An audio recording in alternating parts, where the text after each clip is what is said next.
Hello বন্ধুরা, তোমরা কেমন আছো? আশা করি ভালো আছো। আর আমিও খুব ভালো আছি। আমি গেছিলাম দীঘা। তো দীঘায় গিয়ে কিছুটা ভিডিও আমার করা হয়নি, একটু প্রবলেম করেছিলাম বলে। তারপর থেকে ভিডিও করেছি। আমরা দীঘা থেকে চলে গেছি সোজা পুরো তালসারি।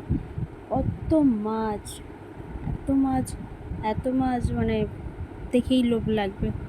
তো আমরা কিনে নিয়েছিলাম ইলিশ মাছ। ছিল 1 কিলো 330 গ্রাম মাছ। কিনে টেনে নিয়ে আমরা কোথায় রান্না করতে দেবো ভাবছিলাম। আর আমার বাবা ওই যে মাছ দেখছিল, চিংড়ি মাছ, ঠিক আছে, কত করে কি হয় দেখছিল।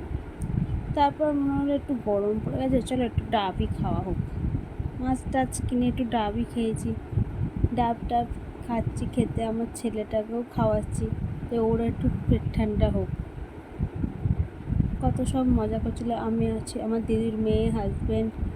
আর ওখানে অনেকবারই গেছিলাম, যেহেতু আবার বাবা মা যেহেতু যায়নি, যাওয়া হয়েছে।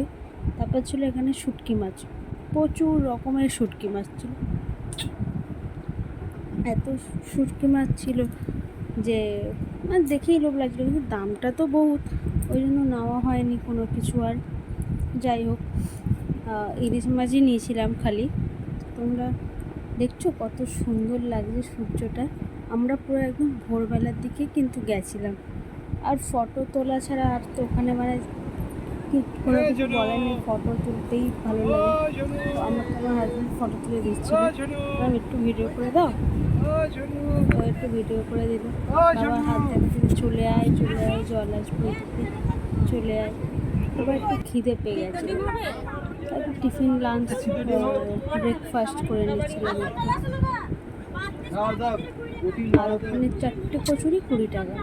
ওখানে আবার কচুরি হয় আবার এতে ওই আটা রুটি করে, ওর মধ্যে হয় লুচি। তারপর আমরা আমাদের হোটেলের নিচে লাঞ্চ করতে গেলাম। হোটেলে আমাদের নিচেই একদম পুরো হোটেলটা রয়েছে লাঞ্চের। আমরা ছিলাম ডে নাইট হোটেলে।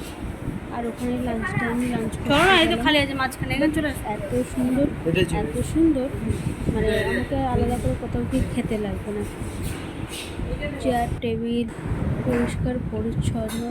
আর ওদের কাছ থেকে নিয়েছিলাম আমরা ভাত, আলু ভাজা, স্যালাড আর 3-4 রকম তরকারি। আর তার সাথে ছিল আমরা যে ইলিশ মাছটা কিনেছি, ইলিশ মাছের কালিয়া, সর্ষে বাটা দিয়ে ইলিশ মাছ একদম। আর দেখেই লোভ লাগছিলো, আর কিছু বলার ছিল না, যে যত পারে খাও। তরকারিটা আমরা আলাদা করে বানাতে দিয়েছিলাম, তার জন্য এক্সট্রা নিয়েছে 200 টাকা। তারপর আমরা কিছুটা নেব, ঘুরু ঘুরু করতে একটা টোটো নিয়েছিলাম। টোটোটাকে বুকিং করেছি, গেছি সব জায়গায় ওখানে ঘুরতে ঘুরতে একদম ঘোরাতে একদম কোনো ওখানে আর খালি তো ওই ঢেউ ছাড়া তো আর কিছুই নাই। ওই ঢেউই দেখতে গেছিলাম, ঢেউটাই খুব ভালো লেগেছিলো আর খুব সুন্দর লেগেছিলো ঢেউগুলো। আর ওখানে তুমি টোটো ধরে যেতে পারো, টোটো অনেক কিছু যায়। বাইক নিয়ে গেলে টোটোতে তো খরচা বহুতই। আর ওখান থেকে তুমি বাইক আছে, বাইক নিয়ে যেতে পারো। তুমি কোথায় নদীর মিলন হয়েছে সেটা তোমাকে দেখাবে।